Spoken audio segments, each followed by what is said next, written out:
Il est considéré comme le fleuron du dynamisme économique que connaît la Côte d'Ivoire. Lui, c'est le secteur privé ivoirien. C'est celui qui compte l'État de Côte d'Ivoire pour porter la croissance économique.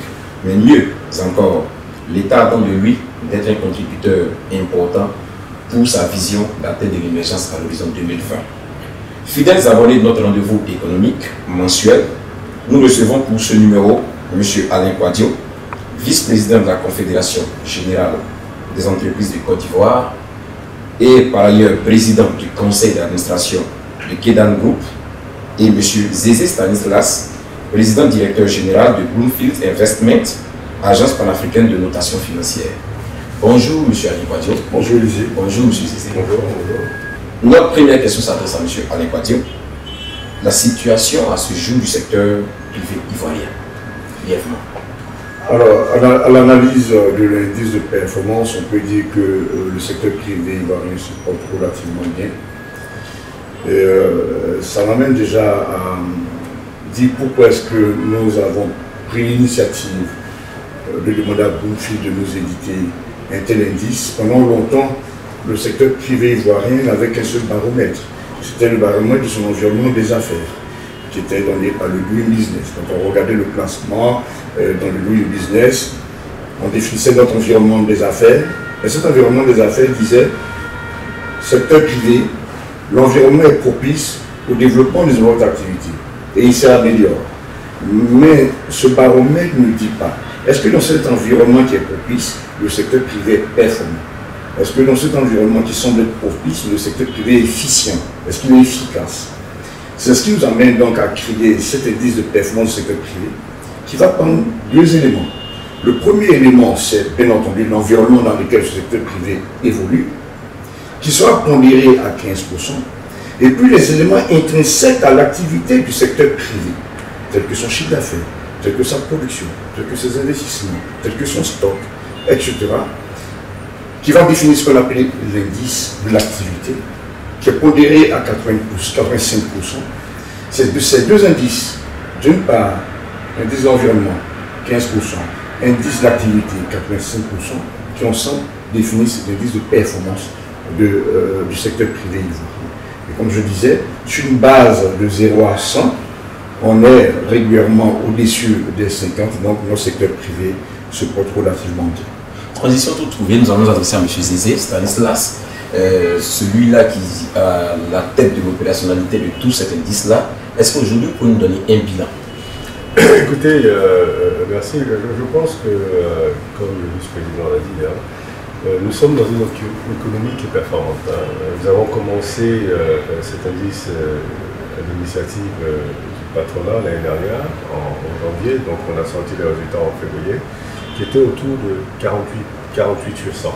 Donc, en sachant qu'à 5 ans, nous sommes dans la performance, en dessous, nous sommes en sous-performance, et au-delà, nous sommes en super-performance. Nous avons commencé à 48%, à 48 sur 100, et nous sommes arrivés à la fin à 54 en décembre, ce qui montre bien, avec des pics de 58 en septembre, de 59 en août, qui montrent bien qu'il y a une évolution significative de cette performance-là du secteur privé ivoirien. Aujourd'hui, nous sommes, à fin décembre, nous sommes à une moyenne de 53, donc on suit performance. Donc nous avons une économie qui est en train de performer de façon significative, dans un environnement déjà fait qui est faible, mais qui s'améliore.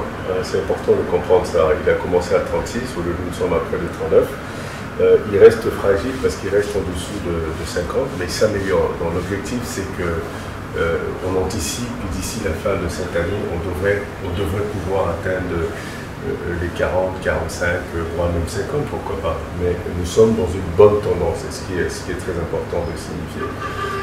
Cet indice aussi a marqué quand même, je crois que c'est important de comprendre, nous avons un indice qui nous permet à la fin de l'année de faire un bilan sur la performance de l'économie et la performance du secteur privé. Pardon. Et ce secteur privé qui est le moteur même de la croissance économique, donc va permettre à ces acteurs de pouvoir avoir aujourd'hui un benchmark qui leur permet justement de s'orienter, pouvoir continuer à contribuer de sorte à contribuer à cette performance-là. Ben là, on poursuit toujours. Qu'est-ce qui explique donc cette performance? Qu'est-ce qui explique que jusque-là, le secteur privé ivoirien continue de performer en quelque sorte? Sur quoi repose cette performance en réalité?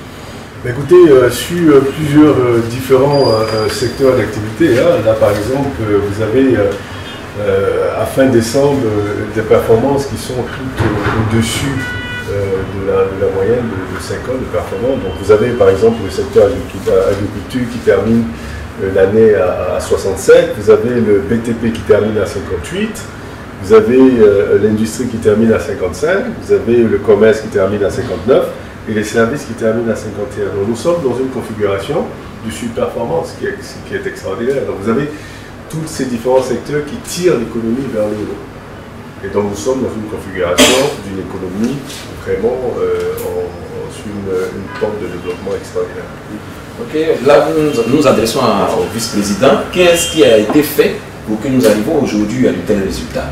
Il y a un environnement économique qui est favorable à l'investissement. On a une sécurité relativement bonne judiciaire, on a une sécurité physique des personnes et des biens qui est relativement bonne, on a une vision stratégique qui est clairement affichée par nos gouvernants qui mettent en confiance les investisseurs. Voici les clés qui incitent l'investissement. Et dans l'indice activité, ce qu'on regarde, ce que Bloomfield regarde, c'est le niveau des investissements, et le niveau d'investissement est de 105%.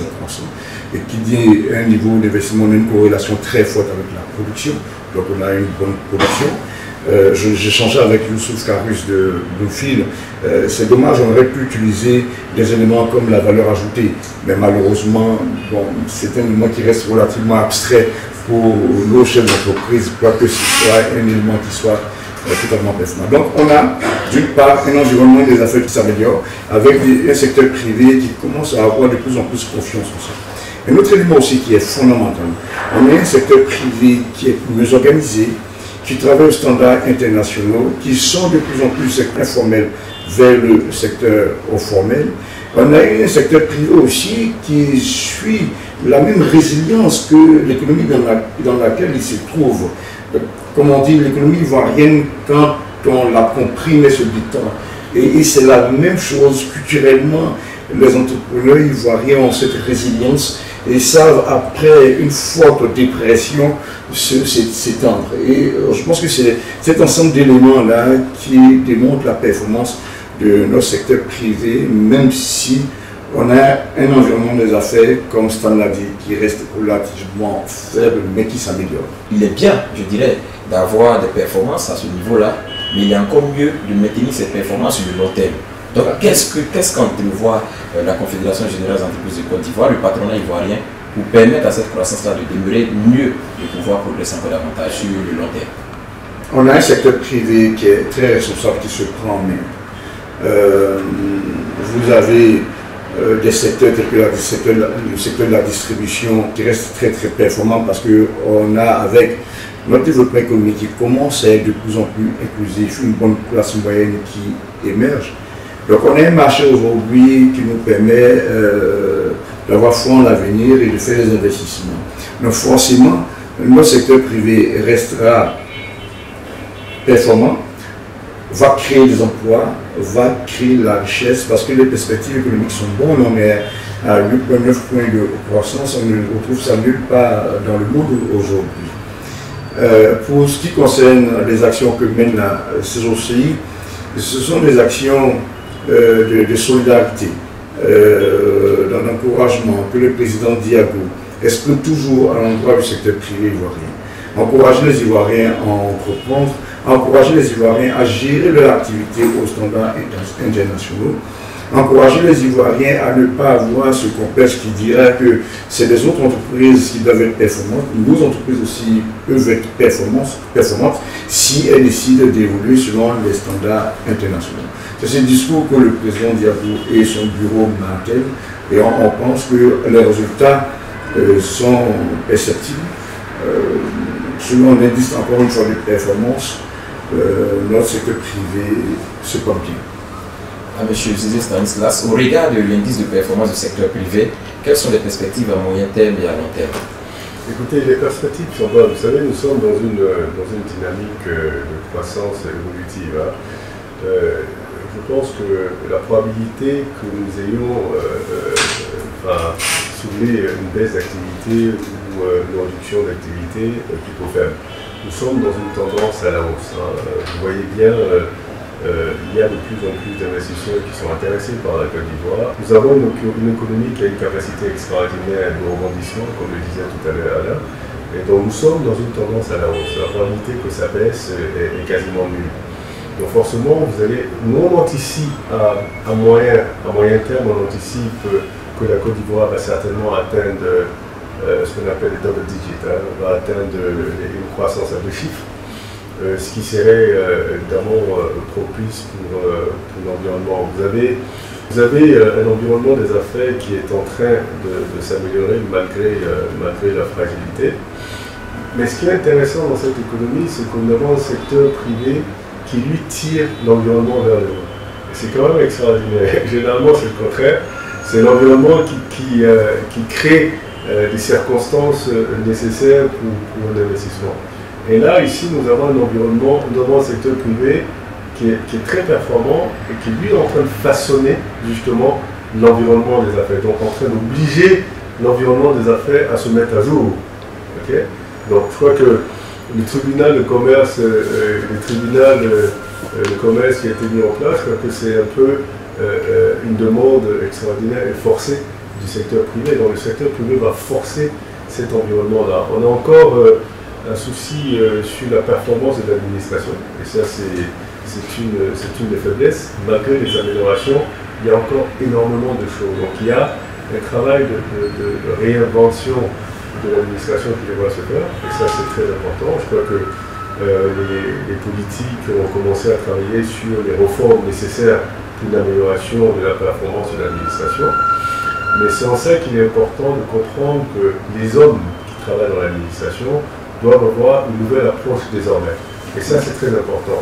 Une approche disciplinaire, une approche de discipline, une approche de bonne gouvernance, parce que c'est la bonne gouvernance qui va justement aider à se restructurer cette administration-là, qui est d'ailleurs le socle même de l'environnement des affaires. Vous avez une administration performante, vous avez un environnement des affaires qui s'améliore de façon significative. Donc il y a encore des efforts à faire de ce côté-là. Je crois que ces efforts sont en train de faire, mais il est important qu'il y ait un travail extraordinaire qui soit fait sur la mentalité même de l'administrateur, hein, de l'agent de l'administration. Et ça, c'est peut-être où on a le plus de faiblesse, hein, avoir une nouvelle approche de l'administration, une nouvelle mentalité en ce qui concerne ceux-là même qui sont dans l'administration au quotidien, c'est-à-dire les agents, les cadres de l'administration, qu'ils aient une approche complètement différente de cette là, qu'ils aient une approche qui soit orientée vers la performance. Il est important aussi qu'on introduise cet élément d'évaluation de performance à la fin de l'année et de donner des objectifs très clairs au cadre de l'administration pour qu'on se rende compte finalement que l'administration ne devra pas être une espèce de gouffre où il y a une certaine opacité, où on ne sait pas ce que chacun fait, mais plutôt une administration qui est structurée avec des objectifs précis, des outils de performance et d'évaluation précises qui permettent d'avoir une administration, qui permettent d'avoir un environnement des affaires assez propice à l'investissement. Je voulais profiter de l'opportunité pour remercier le président Diabou, le président du partenariat, d'avoir pris cette initiative que je trouve extraordinaire. C'est une initiative, on ne se rend peut-être pas encore compte, mais c'est une initiative assez innovatrice pour notre marché et assez pionnière pour notre marché. Parce que cet indice d'évaluation de la performance du secteur privé va devenir dans quelques années l'élément clé de décision des entrepreneurs. Et ça, c'est très important. Et donc, je voulais le remercier pour cette initiative, je pense qu'elle est extraordinaire. Je voulais remercier également le vice-président Alain Codio qui a travaillé d'arrache-pied avec Bloomfield justement pour que ça devienne une réalité. C'était une idée et l'idée du président Diabou, il l'a transformée en réalité. Et ça, c'est très important. Je voulais aussi remercier M. Carus le chef économique de Bloomfield et son équipe qui ont travaillé dur, nuit et jour, pour mettre en place cette méthodologie-là qui a donné cet élément de taux extraordinaire. Merci beaucoup. Nous sommes presque au terme de notre entretien.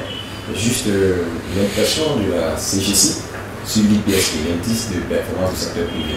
Ça a été une initiative de la COCI, sans faire de publicité à Bloomfield. Nous sommes tombés sur la bonne institution pour nous réaliser cet indice-là. J'aimerais lancer un message à l'emploi aux entreprises. C'est un indice qui va servir, c'est vrai, aux politiques pour connaître la performance de son secteur privé, qui va servir aussi aux bailleurs de fonds, aux partenaires au développement, mais surtout qui va être important pour les entreprises elles-mêmes.